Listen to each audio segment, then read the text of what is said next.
মনোবীক্ষণ polyclinic, চিকিৎসার জগতে এক দশক। এখন এখানে সব বিষয়ে ডাক্তারবাবু এক ছাদের তলায়। ফোন করুন 7477799515 এই নম্বরে। জলঙ্গিতে জমি বিবাদে খুনের ঘটনায় 7 জনের সাজা ঘোষণা করল বহরমপুর ফাস্ট ট্র্যাক কোর্টের বিচারক।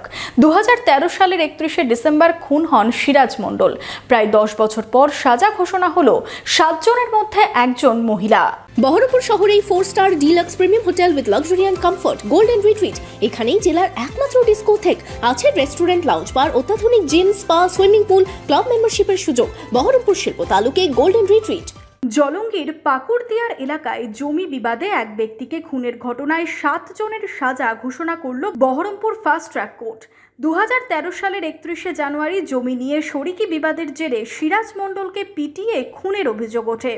সোমবার থার্ড ফাস্ট ট্র্যাক কোর্টের বিচারক মোহাম্মদ করিমুল রেজা সাদেক মণ্ডলকে 8 বছরের জেল, লেকচার শেখ সেন্টু মণ্ডল, মুস্তাফা শেখ রিপন বাড়ি, ইনসান মণ্ডল ও মিনুয়ারা বেগমকে 5 বছরের সাজা ঘোষণা করেন। মাননীয় আদালত 7 জন আসামি সাজা ঘোষণা করেছেন। তারা হলেন লেকচার মণ্ডল, সেন্টু মণ্ডল, মুস্তফা শেখ, সাদেক মণ্ডল, নিপন বাড়ি, ইনসান মণ্ডল এবং মিনুয়ারা বেগম। এই সাদেক মণ্ডলকে 304-এর পার্ট 1 ধারা অনুযায়ী সর্বোচ্চ সাজা 10 বছর, কিন্তু মহামান্য আদালত 8 বছরের সাজা ঘোষণা করেছেন এবং বাকিরা দেরকে 5 বছরের সাজা ঘোষণা করেছেন। বিচারক হচ্ছে আমাদের থার্ড ফাস্ট কোর্টের বিচারক মোহাম্মদ করিমুল রেজা। এই মামলায় 13 জনের মধ্যে 6 জনকে বেকসুর খালাস করেছেন বিচারক। সাজা ঘোষণার পর কোর্ট চত্বরে কান্নায় ভেঙে পড়েন পরিবারের সদস্যরা। মামলার রায়ে খুশি নিহতের পরিবার। আসামির সঙ্গে 13 জন, কোর্ট 6 জনকে বেকসুর খালাস করেছেন, 7 জনকে আসামি হিসাবে গণ্য করেছেন, তাদের সাজার ব্যবস্থা করেছেন। আজকে কি সাজা দিবেন সেটা কোর্ট জানেন, আমি তো জানি না।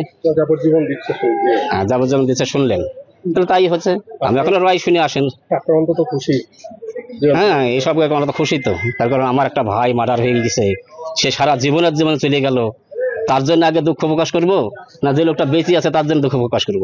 যদিও এই মামলা নিয়ে হাইকোর্টে যাওয়ার কথা জানাচ্ছেন অভিযুক্তদের পরিবার। পারিবারিক জমি জায়গা নিয়ে গন্ডগোল, দিয়ে তো দুই পক্ষ মারামারি হয়েছে।